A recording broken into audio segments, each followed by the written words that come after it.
Hello दोस्तों, तो कैसे हो आप लोग? सब अच्छे होंगे। आज हम देखेंगे डी हाइड्रो हेलोजिनेशन।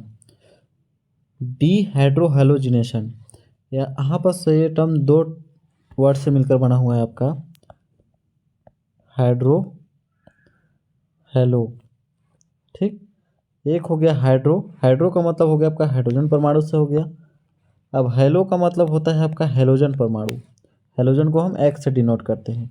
जिनेशन का मतलब होता है एडिशन। एडिशन या प्लस बोल सकते हैं, जिसका मतलब जुड़ना होता है। मतलब एच एक्स का जुड़ना, हाइड्रो और हेलोजन का जुड़ना, ये आपका हाइड्रो हेलोजिनेशन का मतलब हो गया। लेकिन एक वर्ड और जुड़ा हुआ है यहाँ पर, डी। ठीक, डी का मतलब होता है उसके विपरीत। यहाँ पर इसका मतलब हो रहा था जुड़ना। हाइड्रो हेलोजिनेशन का मतलब हेलोजन का जुड़ना, हाइड्रोजन हेलोजन का जुड़ना। तो यहाँ पर डी का मतलब होता है इस कंपाउंड का बाहर निकलना। हाइड्रोजन और हेलोजन कंपाउंड का जो होता है बाहर निकलना। किस कंपाउंड से बाहर निकलेगा? आपका वो सेम रिएक्शन में हो सकता है या अलग अलग रिएक्शन में हो सकता है। ठीक, सेम कंपाउंड में भी देखने को मिल सकता है या अलग अलग कंपाउंड में देखने को मिल सकता है। ठीक, इसके लिए कुछ ना कुछ कंडीशन होगी। तो ये आपका होता है डी हाइड्रो हेलोजिनेशन। जैसे हम एक एग्जाम्पल ले लेते हैं, सस्ता एग्जाम्पल ले लेते हैं। क्या? जैसे हो गया आपका CH3 CH2 Br। ठीक, यहाँ पर कुछ ना कुछ कंडीशन होगी कि इसको गर्म कर रहे हैं, क्या कर रहे हैं।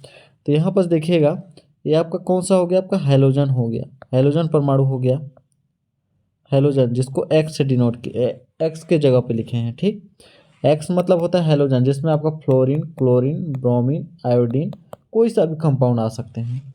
ठीक, अब इसी कंपाउंड में से जैसे आपको पता होगा, इसको हम खुली श्रृंखला में लिखना चाहे तो ऐसे लिख सकते हैं, H H H H H और Br, ऐसे लिख सकते हैं। तो यहाँ पर देखिए, एक हाइड्रोजन यहाँ से HBr के रूप में कैसे निकलेगा? यहाँ पर होगा हेट्रोलाइटिक क्लीवेज। इसके साथ माइनस चिन्ह, माइनस आएगा, ये अपना पूरा इलेक्ट्रॉन लेकर चला गया और इसके पास इलेक्ट्रॉन की कमी हो गई, प्लस ये हो गया प्लस, ये माइनस हो गया। ठीक, तो ये आपका हाइड्रोजन प्लस हो गया और Br माइनस, क्योंकि Br इलेक्ट्रोनेगेटिव तत्व है तो प्लस माइनस निकल कर एक HBr के रूप में बाहर निकल गया। तो यहाँ पर देखिए, एक प्लस बचा एक माइनस बचा, तो दोनों एक दूसरे से बॉन्ड बना लिए। तो यहाँ पर क्या कंपाउंड बन गया आपका? C carbon carbon bond. तो यहाँ पर जो बॉन्ड था टूट गया था। ठीक, तो ये हो गया आपका CH।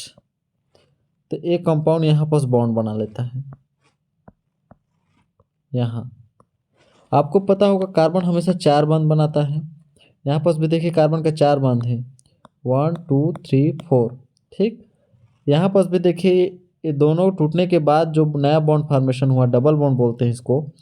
तो यहाँ पर भी बॉन्ड कार्बन का कितना हो गया आपका? चार बॉन्ड ही होंगे। कैसे?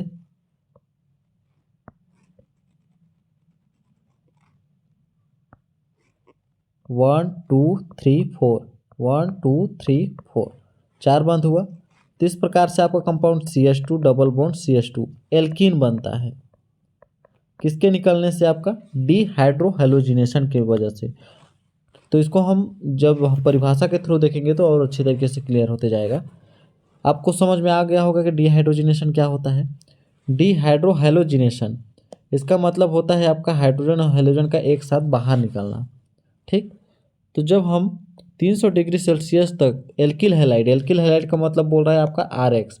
आर का मतलब होता है एल्किल, जिसमें CH3 कोई सा भी इसकी लंबी कार्बन की श्रृंखला देखने को मिल सकती है। हैलाइड मतलब हो गया आपका हेलोजन। तो आपका एक कंपाउंड जो हो गया आपका एल्किल हैलाइड हो गया। यहाँ आपस लंबी कार्बन की श्रृंखला चयन हो गई। हाइड्रोजन हैलाइड को त्याग कर, ये हाइड्रोजन हैलाइड त्याग कर मतलब बाहर निकल कर एल्किन बनाते हैं। एल्किन मतलब हो गया डबल बॉन्ड। एल्काइन मतलब होता है ट्रिपल बॉन्ड। सिंगल बॉन्ड मतलब होता है एल्केन। समझ में आ गया? तो यहाँ पर अब हम इसको खुली श्रृंखला में लिखना चाहेंगे तो कैसे लिख सकते हैं आप? क्या कंपाउंड दिया हुआ है? यही ना दिया है, तो इसको लिख सकते हैं कार्बन कार्बन कार्बन, तीन जगह पर हाइड्रोजन जुड़ा हुआ है, H H, ये हो गया आपका H H, यहाँ पर Br, ऐसे लिख सकते हैं इसको।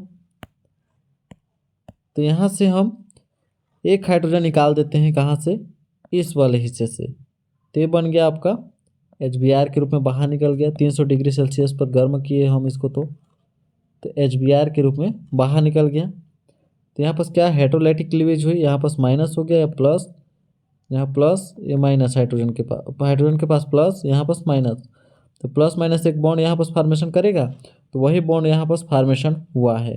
तो अब क्या क्या बना है आपका, प्रोपीन बना है या एल्कीन बना है।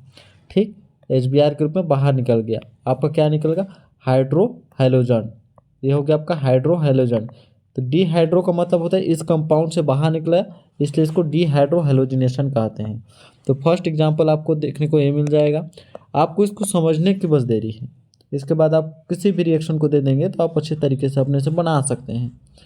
दूसरा हो गया आपका एल्कोहलिक ग्रुप से, एल्कोहलिक KOH के साथ अभिक्रिया करके। यह तो आप अभिक्रिया देखिए सेम कंपाउंड में देखने को मिला, अब मतलब एक ही कंपाउंड में देखने को मिला, लेकिन यहाँ पर देखिए KOH के साथ अलग अलग अभिक्रिया है। जैसे हम यहाँ पर इसी कंपाउंड से HBr ना निकाल कर कैसे निकालेंगे उसको देखते हैं। CH3 हो गया, CH2 Br प्लस KOH। ठीक, तो यहाँ पर CH3 है, तो एक हाइड्रोजन जो होता है एल्कोहलिक ग्रुप के साथ H2O के रूप में बाहर निकल गया। यदि अल्कोहल है तो पानी निकलना निश्चित है, तो पानी निकाल दिया आप H2O, एक हाइड्रोजन तो ऑलरेडी इसके पास है, एक हाइड्रोजन और लेकर H2O के रूप में बाहर निकल गया। ठीक, आपका K जो होता है आपका KBr के रूप में यहाँ पर निकल गया, KBr पोटेशियम ब्रोमाइड के रूप में। ठीक, यहाँ पर हैलोजन भी निकला, हाइड्रोजन भी निकला, तो इसको हम डिहाइड्रो हैलोजिनेशन बोल सकते हैं।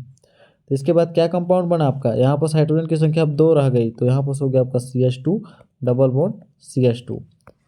ये आपका न्यू कंपाउंड बन जाता है क्या, एल्कीन। इसको नाम दे सकते हैं इसके कार्बन की लंबी चेन श्रृंखला के हिसाब से। ठीक, तो यहाँ पर आपको दोनों रिएक्शन देखने को मिल गए, आपको सेम कंपाउंड वाले भी और अलग अलग वाले कंपाउंड वाले भी। ये आपका सेम कंपाउंड का था जिसमें हाइड्रोजन हाइड्रोजन निकल रहा था, इसमें आपके अलग अलग कंपाउंड वाले हैं।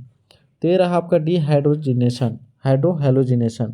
तो आई होप आपको अच्छे से क्लियर आया होगा। मिलते हैं अगले नेक्स्ट वीडियो में, तब तक के लिए बहुत बहुत धन्यवाद।